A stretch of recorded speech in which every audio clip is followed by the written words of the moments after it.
Abortion, choice or sin?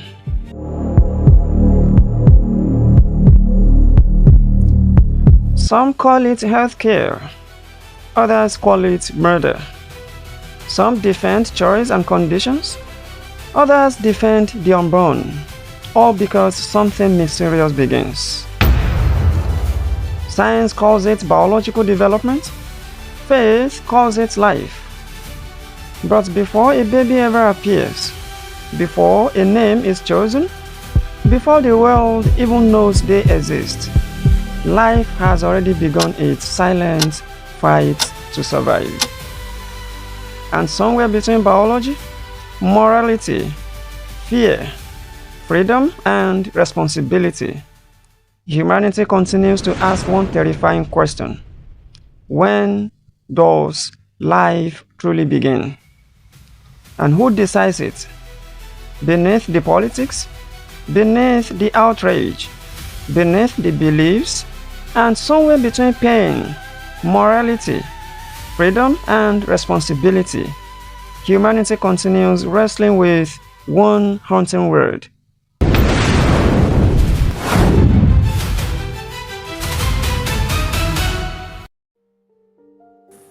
abortion.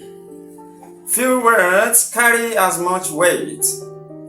For some, it represents choice. For others, it represents life.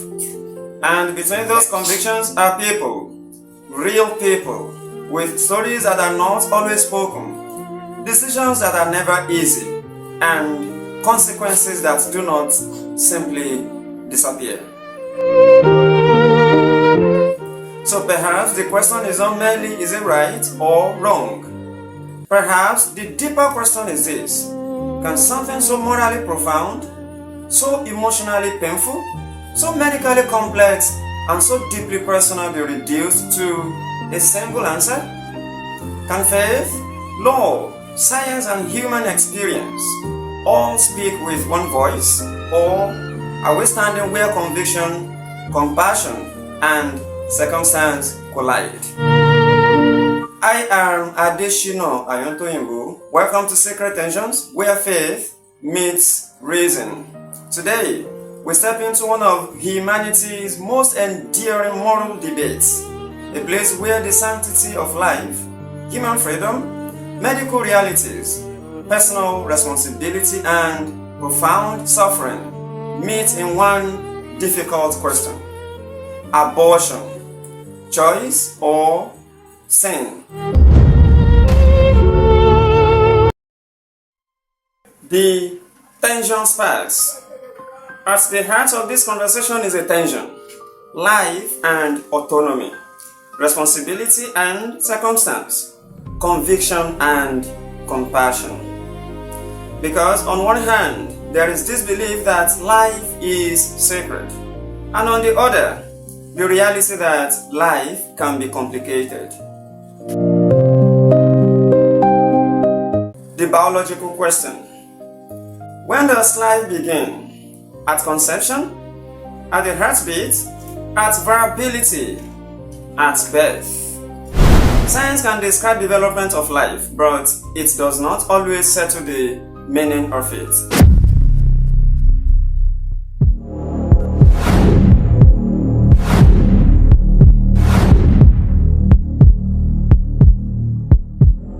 Cells become tissues, tissues become organs, organs become systems. But the question remains: at what point does potential become personhood? And who decides that line? Is it circumstance, nature, or God? Family planning, prevention, or interference? Before pregnancy, there is another conversation: family planning. For some, it is responsible stewardship, the thoughtful spacing of children, the protection of maternal health, the planning of family resources. For others, it raises moral questions. Does preventing conception interfere with God's command to be fruitful and multiply? God's purpose for a human destiny? Or is wisdom itself part of faithful stewardship? Another distinction also matters. Most methods of family planning aim to prevent conception, not to end an existing pregnancy. That is why many ethicists and theologians distinguish contraception from abortion. Yet, disagreement remains, not over whether families should plan, but over how and by what means. Perhaps the question is not simply, should families plan, but rather, how should faith, wisdom, medicine, and responsibility guide that planning? Because in the conversation about abortion, understanding what happens before conception is just as important as understanding what happens after it.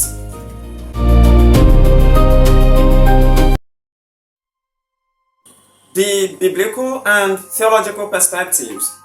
Before digging deeper, we must first ask, where does the scripture stand in all this?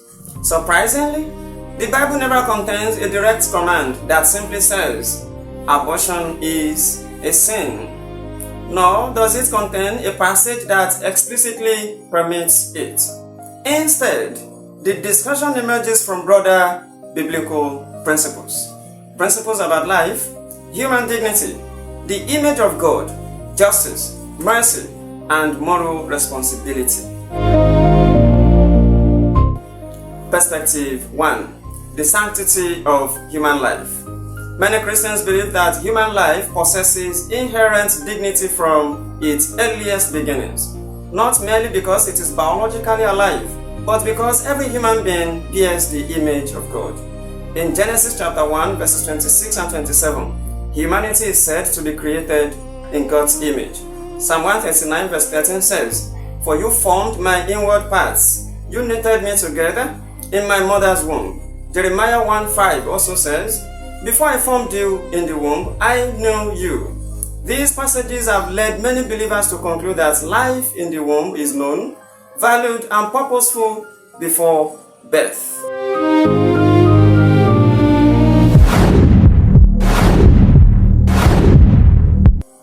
Perspective 2. Compassion in a broken world. Others ask another question. What happens when pregnancy itself is surrounded by tragedy, rape, incest, severe fetal abnormalities, medical emergencies, threats to a mother's life? How should Christians respond when preserving one life may appear to place another at risk? Throughout Scripture, justice is never separated from mercy. So the question becomes, can the sanctity of life and compassion for suffering both be held together without diminishing either?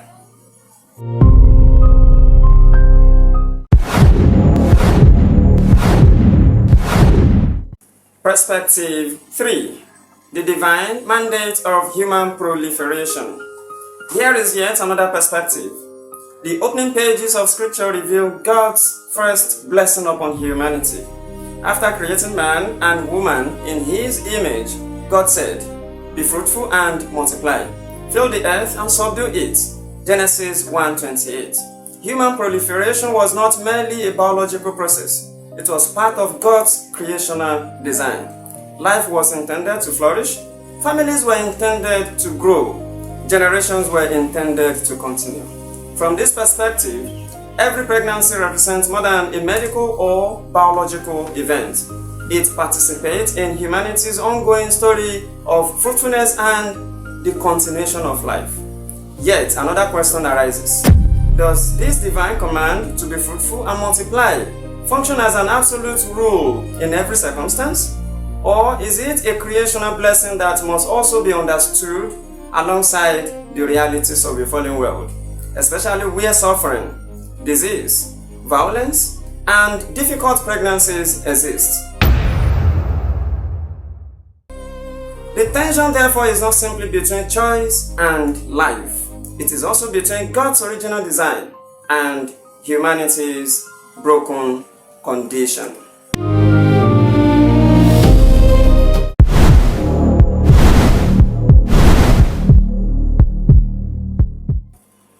reality on the ground. Because outside of theory, there is reality. Unexpected pregnancies, health complications, situations shaped by violence or coercion, economic hardship, emotional readiness, health support systems that are absent or broken. And in these cases, decisions are not made in comfort. They are made under pressure. Moral weight. This is where the tension deepens. If life is sacred, what does it mean to end it? And if compassion and choice matter, what does it mean to force a path without considering circumstance? Because both sides carry weight. One asks, who speaks for the unborn? The other asks, who understands the one who carries the burden? The one who faces the complications?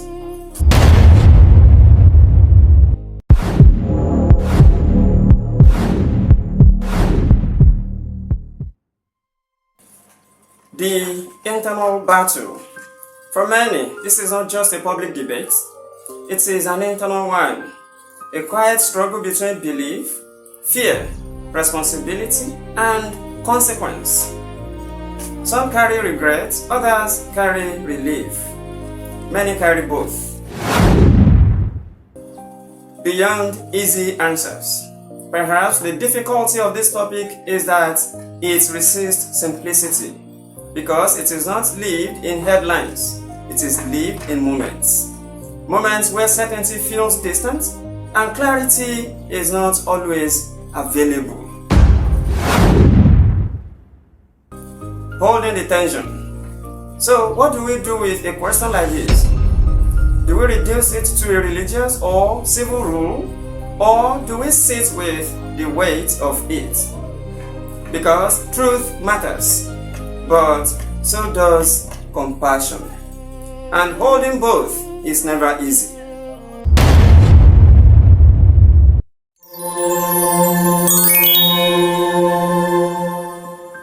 Abortion, choice or sin? Perhaps the answer is not found in choosing one word, but in recognizing the depth of what is being asked.